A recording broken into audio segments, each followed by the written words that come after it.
dream a Christmas morn, and all the gifts and toys we knew we'd find, but we never realized a baby born that blessed night gave us the greatest gift of our lives. We are the reason that He gave His life. We are the reason that He suffered and died. To a world that was lost, He gave all He could give to show us the reason to live.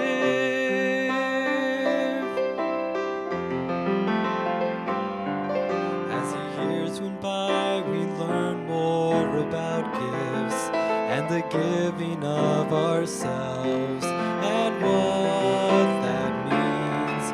On a dark and cloudy day, a man hung dying in the rain because of love, because of love. We are the reason that He gave His life. We are the reason that He suffered and died. To a world that was lost, He gave all He could give to show us the reason to live. I finally found a reason for living. It's in giving every part of my heart to Him. In all that I do, every word that I say, I'll be giving my all just for Him. For Him. We are the reason that He gave His life. We are the reason that He suffered and died. To a world that was lost, He gave all He could give to show us the reason to live. We are the reason. He is my reason to live.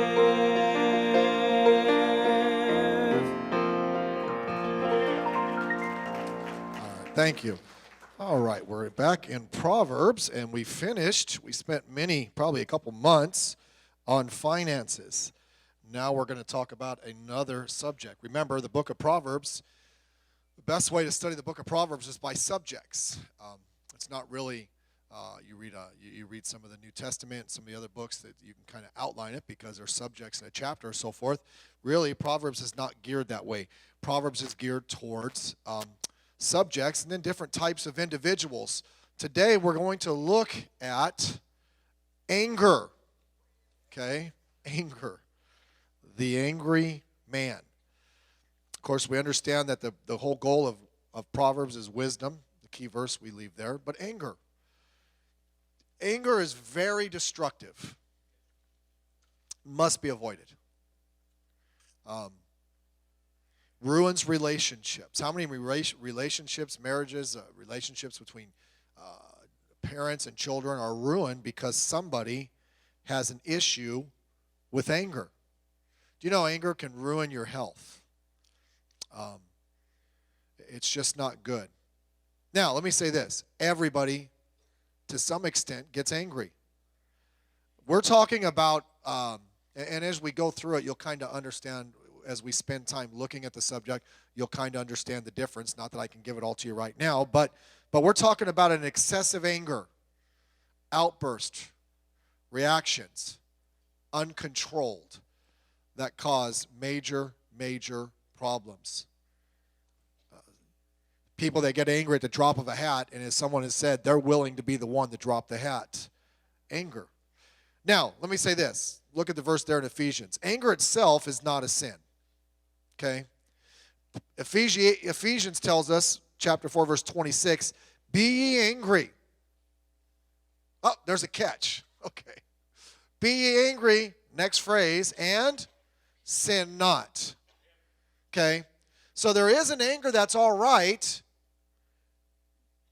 as long as you can control it to where you don't act wrong or do something that is wrong.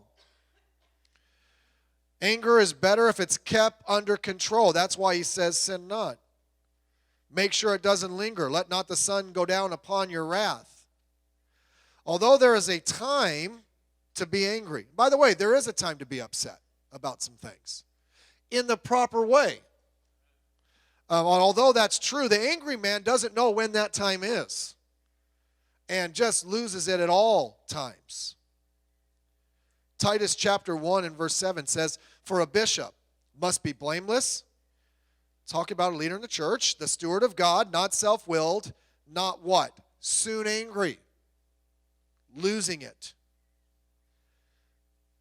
It's something that the New Testament tells us as Christians, it's one of the characteristics that we should put off. We shouldn't have it. Look at the verses here. Colossians. But now ye also put off these: anger, wrath, malice, blasphemy, filthy communication out of your mouth. Man, anger's keeping bad company. Okay, some of those things are really bad, and he throws anger in there. We ought to put these off. Ephesians chapter 4. Let all bitterness and wrath and anger and clamor and evil speaking put away from you with all malice. What's the flip side? And be ye kind one to another, tender-hearted, forgiving one another, as God, for Christ's sake, hath forgiven you. Okay, that's telling us the flip side of anger, how to take care of it. Anger is a manifestation, and I'm not, look, I think it was D.L. Moody said, I wouldn't give you a dime for a guy that couldn't get a little upset about the right things. When I'm talking about anger, I'm talking about out of control, causing you to do that which is wrong. But you notice it's a manifestation of a self-control problem. People can't control themselves. That's a dangerous place to be at. Addicts and those that have addictive type behavior that have trouble with self-control usually have anger issues also. Because once a lack of self-control enters in, there's all kinds of problem. Now understand this. Constant anger would be a sign of an immature Christian. Okay, look at the verses in James. Talking about trials that God allows our way and what's the purpose behind them and what it's supposed to produce in our life. Look what he says. But let patience have her perfect work, that you may be perfect. Perfect means you never do anything wrong. It means mature. So you may be perfect or mature and entire. That means complete. As a Christian, you have everything you need to live for God and do the right things. Wanting nothing. Want just means lack. God says one of the reasons he allows things into our life is so that we will learn patience, because patience makes us mature. As a Christian, patience makes us complete and make sure we don't lack what we need to live for God and live the Christian life. Patience. Anger is the opposite of patience. Out of control, quick. Patience. James said an impatient person is an immature Christian. There's no way around it. James 1:9. Wherefore, my beloved brethren, let everyone be swift to hear. That would be good. Slow to speak. Slow to wrath. Not getting angry. Now, we're going to look tonight at some characteristics of the angry man. And this is going to take a lesson or two. And we are going to give you some things to help you with it. But I want you to look at these things. Maybe you struggle in some of these areas. Let me just say, let's not excuse it. Let's deal with it. It's destructive. Okay? Damaging. Number one, the angry man handles the situations of life just like the fool would. Proverbs 14:17. He that is soon angry dealeth foolishly. The man of wicked devices is hated. Foolishly. Now, remember when we started Proverbs, we said there were three types of people. There were the foolish man, the one who ignores and defies God's principles. There's the simple man, the man who doesn't understand God's principles. And then there's the wise man. The wise man is the one who has the ability to put God's principles into practice. Now, we also said you don't have to be a fool necessarily to sometimes act in a way that is foolish. And anger that is not controlled is one of the things that will cause you to act in a foolish manner. Foolish. Soon angry. Soon means short. Dealeth foolishly, to act, to react. A person with a short fuse or a short temper. I've seen these kind of people before, particularly in family situations, and you try to deal and help with them, and you almost see sometimes the family members almost like they're timid and they're walking on eggshells because they never know when dad's going to be in a bad mood or he's going to blow up. That's not a way to live. That's not healthy. Family shouldn't come home wondering what kind of mood this person is in, whether it's a lady. It can be a lady too, by the way. Let's not just blame the men, although men are usually knuckleheads in that area. But coming home like, I wonder what kind of mood he's in today. Wonder what kind of mood she's in. Okay? It causes you to act foolishly, to do foolish things. Anger does that. I remember many years ago when I was a teenager, I don't know why I remember this. I was watching the news, and I think it was up here on the 91 freeway. One of the news trucks was driving, and they saw some guy. What had happened is his car broke down on the side of the road. He had an old Volkswagen. And the camera stopped and filmed him because he got so mad that his car broke down, he grabbed a crowbar, and he was out in the freeway bashing that car in. He was just beating it. And the camera just got out and said, hey, it's like this guy's just bam, bam, bam. Now, I could understand that if it was a Ford. Okay. Sorry. He lost his temper. And here he is out in the middle of everybody acting like a complete fool. We don't want to act like a fool. Proverbs chapter 27, verse 3, it says, a stone is heavy and the sand weighty, but a fool's wrath is heavier than them both. Anger causes us to make foolish decisions and take foolish actions. Think of any decisions that you've made when you were angry. You usually regret them, don't you? You know, never make a decision when you are emotionally struggling. Always sleep on it. Sometimes people, it hasn't happened lately, but sometimes, you know, maybe in a marriage or something, they're having a serious problem, a fight or something. They'll call, I'm just ready to do this. It's like, hey, just stay away from each other, get a good night's rest, and we'll talk in the morning. Do you know what happens in the morning? It's okay. They're overreacting to what's going on, and anger's out of control. It's just like, just get away from each other for a little bit. Calm down. Now, if someone's got a frying pan or a gun in their hand, you might want to do something about that, all right? It's like we're out of control. And we do fool. All of us in here, can you think of some time that you were angry and you did something? It's like, why in the world did I do that? I remember many years ago at the old church, we had the church over on Anaheim. It wasn't really a church; it was a gray box. And we used to have basketball leagues, and we had outreach. And this is probably 20-something years ago. And so our church, we put together a team, and I was playing. And we had a bunch of people from the community that came in. They weren't really church people, and we're playing basketball on there. And so we're playing. Now we kind of put it together ourselves. It wasn't a really nice court. I think Pastor Esposito put it together. He dug a hole out, and they put it and so the metal pipe, the thick metal pipe that held the basketball hoop up was on the court. It was like on the out of bounds line, so you kind of had to avoid it. And so this guy was covering me, which, you know, playing that's hard for anybody to cover me, but he was trying. What are you laughing at? And so I was trying to chase him around, and I was much younger and faster in those days. But I was running, I was cutting through the lane. And I came from the outside, and the guy had the ball, so I was trying to clear out for him. So I ran down, I started cutting, and he was following me. And I saw it in his eyes before it ever happened. I could see it's almost in slow motion, the plan formulating in his mind that I was running. I'm like, he is not going to do this. And I'm running full speed through the lane, and 2 steps before the pole, he pushed me, so I ran into it. Pastor was there. By the way, here's the worst part. The team that I was playing on was guys I work with. At that time, in the early days of the church, I was working a warehouse. And I worked on 3rd shift, and I think there was 5 of us. And so I said, why don't we have a team in this league? I was trying to reach them. Like, come to church. So that was my team. I'm the Christian. And the guy pushed me right into the pole. Say, what'd you do? I got up in his face, and I pushed him. They're all like, whoa. All the teenagers, oh.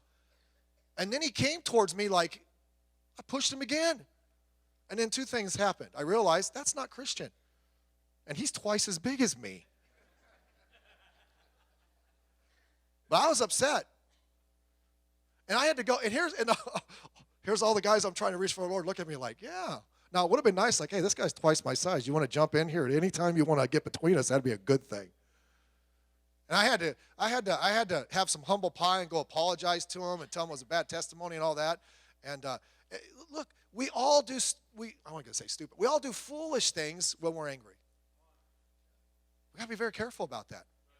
We cannot let anger cause us to react, because if we do, we're going to act like a fool. Well, I could have justified it. That guy pushed me into a metal pole. I'm running full speed. What's wrong with him? We can't justify it. Anger's anger. We have to deal with it.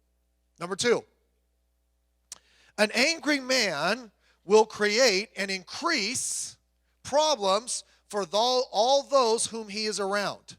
An angry man will create and increase problems for all those whom he is around.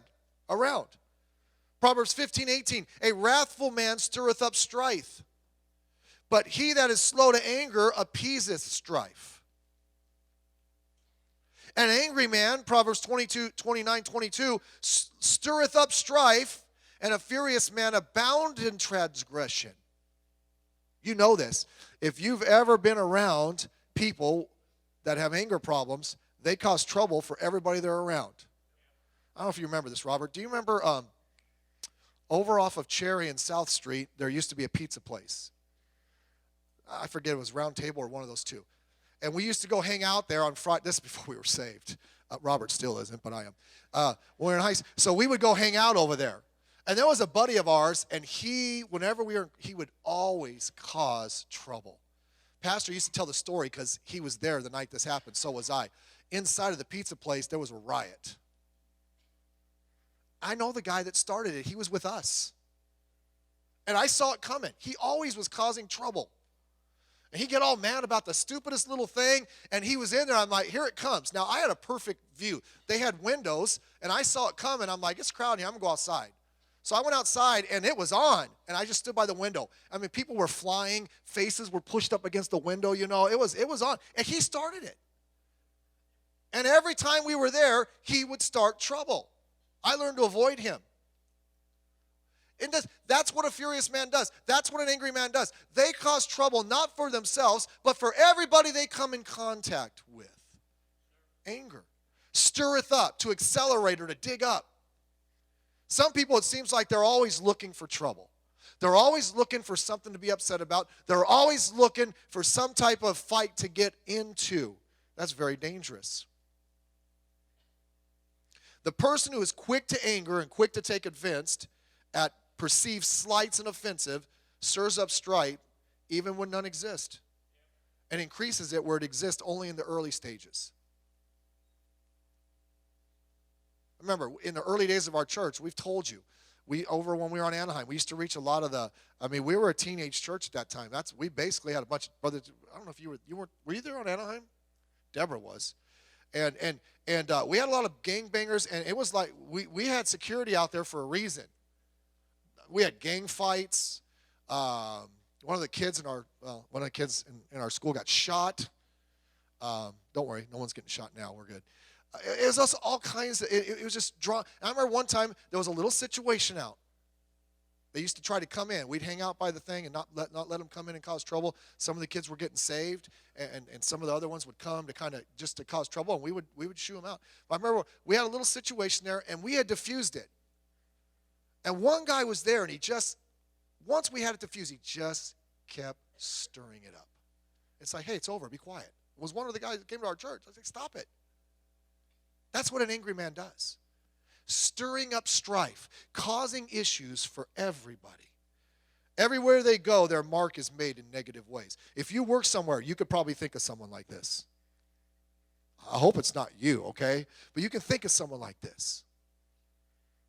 By the way, I hope in your home you're not like this. See, anger doesn't just affect you, it affects everybody. Maybe in your family or your relatives at large. By the way, sometimes, not to that extent, but you can have that in the church. Now, thank God we have a great church, okay? Sometimes, you can get someone and they just always stirring up little things, okay? Let it go. Let it go. Friends, you want a sign that you're like this? So how can I tell if maybe I'm like this? Wise people and those closest to you avoid you. Am I like that? You see you see anger, it causes us to act harmful towards others. Look at Proverbs 27:4. It says this, wrath, which is another form of anger, is cruel. And anger is outrageous. See, when we have anger problems, we can't help it. We are going to hurt other people. It's cruel. You don't see that the things you're doing and the way that you're acting it's not just not right, it is cruel. Not acting justly. Well, see, I didn't see it that way in the heat of the moment because you let your anger take control. We got to be very careful about that. Well, they deserved it. No, they didn't deserve it. No one deserves that. We do crazy things. He says, and anger is outrageous. Number 3. Not only, of course, is number 2 true, they cause trouble for others, but number 3, an angry man is always getting himself into trouble. Always. Proverbs 19:19, a man of great wrath shall suffer punishment. For if thou deliver him, thou must do it again. We'll look at that in a minute. Always getting himself to trouble. Problem after problem after problem after problem after problem after problem after problem. It's just, you ever meet someone? Just different day, different problem, but it's always a problem. Could it be the issue is not everybody else? Could it be the issue is internal? Problem after. It changes, the problem changes, but it is still there. Why? Anger does that. It gets you into bad situation. It causes problem. They're hard to help. They don't want to get help. They don't want to get to the root of the problem. Most people are just trying to avoid the consequences of their action. They're not trying to avoid the action itself. By the way, this type of person, and I'm not trying to be cruel here, I'm not going to, well, that's the 4th point, I wouldn't waste my time helping them. I remember many years ago, I had this single ministry. We were over at the old building, and this guy's telling me all these problems he was having. I got to tell you my problems. And it was because of what he was doing. He started telling me his problems. I'm like, you can get help with this. He goes, oh. He goes, I don't want you to help me. He goes, I don't want to hear it. I just want to tell you what's going on. And I wasn't as nice in those days. I said, go ahead, continue. And he started talking. While he was talking, I just turned and walked away. He goes, hey, what are you doing? I'm like, oh, you don't want help? I don't want to hear your problems. I got enough stuff to listen to. I don't want to hear about it unless you want some help, because you're going to depress me. They just, here's this. I have this going on in my life. Can you help me get rid of this? Is that helpful? Most problems are directly related to the style of life we live. I'm going to tell you that. Most problems we have are directly related to the style of life we live. And anger is one of the worst. James 1:20, for the wrath of man worketh not the righteousness of God. You think? When you get mad, you're not thinking about going soul winning. When you're mad, you're not thinking about how can I be a blessing in Sunday school class. You're not thinking about Christmas gift for Jesus, although you probably should. Okay, you're not thinking about anything that's right. You're upset. And you start formulating these plans in your mind. I'll get back at that person. What? I'm going to buy him a gift. I'm going to treat him nice. No, you're not thinking like that. Because that's not how anger reacts. Ask yourself this question. Do my reactions poison everything I do? When things happen, does the way I react to it make things worse, or does it make things better? Number 4, this goes with it. Helping an angry man with his problems without getting to the root of the problem is a waste of time. We've already mentioned this. It says at the end of that verse, for if thou deliver him, yet thou must do it again. Why? You know, sometimes maybe we need to let the consequences of their actions set in so they quit doing what they're doing. Maybe God's trying to teach them something through the negative consequences, and we keep bailing them out so they can go to another negative consequence. You're not helping them. Especially moms and dads, particularly mothers, when you have adult grown children and they start getting into situations and you're constantly bailing them out. Can I just tell you something? I ain't bailing anybody out. I had relatives I wouldn't bail out. I had a relative that was struggling with some drug addiction. And they wanted help with their money, and then that didn't work. And so came to me and said, I'm out of money. We don't have any food in the house. We have nothing to eat. I don't get paid till Friday. Well, that was because he spent his money on drugs. I said, no problem. Have your wife and children come over to eat. You can't eat. I'm not feeding you. Yeah. Why in the world now, his children and his wife shouldn't suffer. They can eat with us. But I ain't feeding you. You don't like that, do you? So I'm going to feed him so that when he gets paid, he can take that money and spend it on drugs again. Starve. They'd come to, I'm out of money. I need gas for work. Hitchhike.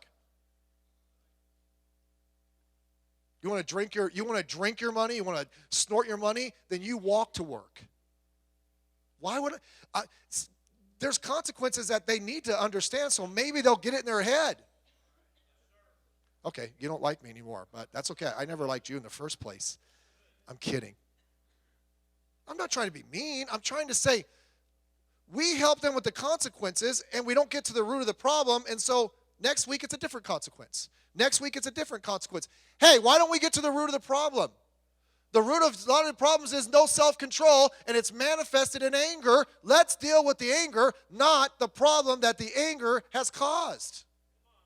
Well, my marriage relationship is blown apart because I have an anger problem. We'll deal with the marriage later. You need to get over your anger now. We'll work on that. We'll try to keep it together. But if you don't work on your anger, forget it. Just another problem, another day, and you're still going to have issues. Get to the root of the problem. It's like putting a bandage on a broken bone. That's not going to work. That thing needs to be set, needs to be fixed, it needs to be put in the right position. It needs to be healed. Get to the root. A person's ability to get help is dependent on their willingness to admit and to deal with the root of the problem. I just want you to help me with this thing. I don't want to deal with that. Then go your way. I can't help you. I know that sounds cruel, and I'm not trying to be cruel. I'm trying to say you can't. Do you want to just help somebody for a day, or do you want to help them for the rest of their life? Do you want help for a day, or do you want help from now on? Get to the root. Look, a weed whacker is worthless. You know why? And I had one, and I get out there and I don't want to. You know, it's funny. Grass grows everywhere but where you want it to grow. You have a bald spot on your lawn, but the grass grows in the dirt where the roses are. What is that all about?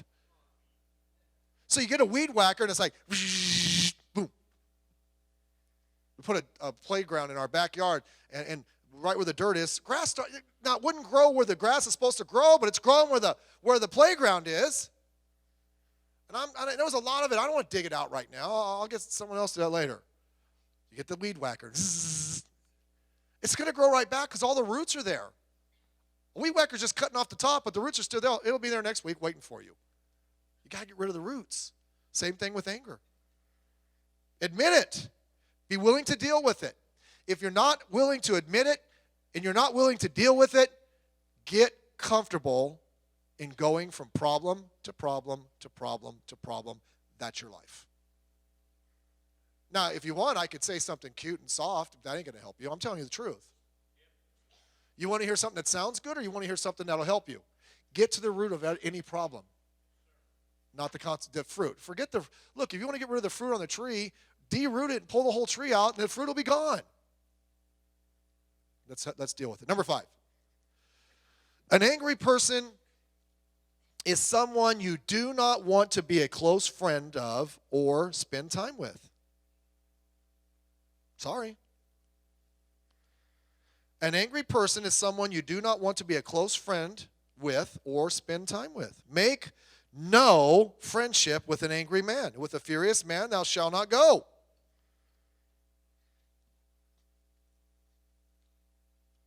Why? There's several reasons. We'll get to another one in a minute, but you're going to feel the brunt of that wrath. All the trouble they cause when you're with them. I remember many years when I was a teenager, a buddy and I, we went to get his mom something at the store, and we were walking home, and a block from our house, there was some guys having a party. They were gang kind of guys, and we were down the street. We lived down the street. We walked by them, and the teenagers just call it sweating. They give you that look and kind of look at you like they're, what are you doing? And they said some things or whatever. We just ignored them, and we left, and they let it go. And then when we got close to our house, about a half a block away, he turned around and he said, "Hey!" And they looked. And then he started saying things to them. All of a sudden, he was brave. And I mean, he really said some things that, he said a lot of bad things. And I'm like, this guy's crazy. And they were looking at us, and we were so far away they didn't do anything. And then we went into our house. We dropped off what we got for his mom. We came around the corner, and here came a couple of those guys. They came down by our house, and they were really close. And one of the guys had a machete. And one of the guys pointed them out and said, "That's them. Look at, what did you do?" I ran. Knife equals not good. Okay, I was jumping fences. We were out of there. There's a guy chasing us with a machete. He went into our apartment complex and was banging on doors looking for us. Did these guys run in here? It's like, get out of here. They called the police finally. But listen, if we wouldn't have been far away, now I could have outran him, so he would have got killed first. But it's like, because he got mad and ran his mouth and acted like an absolute ninny. But when you hang around with angry people, the trouble they cause, you're getting in on that. And by the way, let me say this. They talk about, this I have justified. They'll tell you why they're justified to be angry at everybody else, and then you listen to their whining and take their side. Can I just tell you something? It's a matter of time before that anger comes to you. By the way, let me say this. If you're not married, don't you ever consider somebody who has an anger issue. Say, how do you tell? Well, with you, they're going to try to be good. But if they're always angry at everybody else and they're telling you about everything, once you get married, you're just like everybody else. You're in. The Bible says stay away from them. Oh, no, ladies, I can help him. I can change him. Yeah, right. No, you don't understand. He loves me so much. He said he would do anything for me. I know. And you slipped a ring on his finger, and that's out the window. Okay, I'm being facetious here. But listen, anger is dangerous. Anger is dangerous. You need to be very, very careful. God says don't hang around with them. Okay? By the way, you say, man, look, I'm married to somebody and they're angry and they're physical. There's a very easy way to fix that. Call 911. You have zero patience for that nonsense. Zero. Look, you're not a man if you hit a woman. You touch a woman, you're not a man. 911. So, but you don't understand the trouble he's going to get in. He needs to get in trouble. Okay, don't bail him out. Okay, we need to understand there's consequences to the actions. And people need to change, but let's be very, very careful. And I think we need to stop there. Let's stop. Let's pray.